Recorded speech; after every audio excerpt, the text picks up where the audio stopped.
Well, one very curious situation with the fossil record, so thinking vertically about things, is not the hard parts of the animal, but the trackways, the movements that they left behind.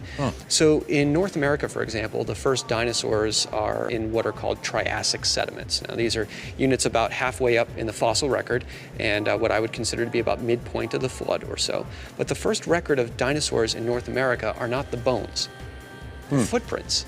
Oh, really? Now, this is a pattern that's repeated in several different areas. Some of our very first amphibian fossils in the rock record, a little bit lower down, are footprints, not hard parts. They're not skeletons, they're not jaws, they're not teeth, they're not bones. This is a pattern that we see in several different groups, trilobites included, where their footprints are first and their body parts are later. Now, when you say first, you're talking about in lower layers? Right. A geologist always thinks kind of from the bottom going up, or at least a paleontologist does. So first appearance is the first time I see from the bottom going up a particular type of animal, plant, or creature. For the trilobites, for the amphibians, for the dinosaurs, the first time I find evidence of them in the fossil record, it's from trackways, not the hard parts, not the shells, not the teeth, not the bones. From an old Earth perspective, that's really weird and hard to grapple with because teeth and shells and bones fossilize really well. You have a lot more of those in the fossil record than we have trackways. Because trackways are made on soft mud, they're easy to wipe out. You think about when you go to the beach and you leave some trackways there, they're gone with the next wave.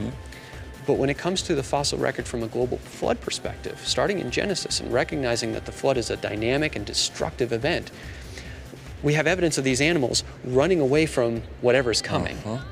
To have that next wave of sediment bury their tracks and then bury them in maybe the swashback that's coming back from the shore area.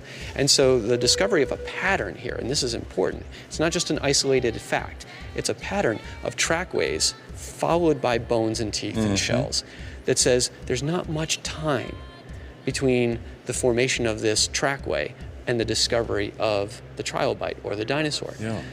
From an old Earth perspective, you've got to have maybe millions of years between the trackway production and ultimately the animal that made it. But that obviously doesn't make a whole lot of sense. Right? Because if there's trackways, there's animals, and those animals have bones and teeth and shells to them. Why aren't they fossilized? You roll the dice that bones and teeth and shells are going to come up first almost every time.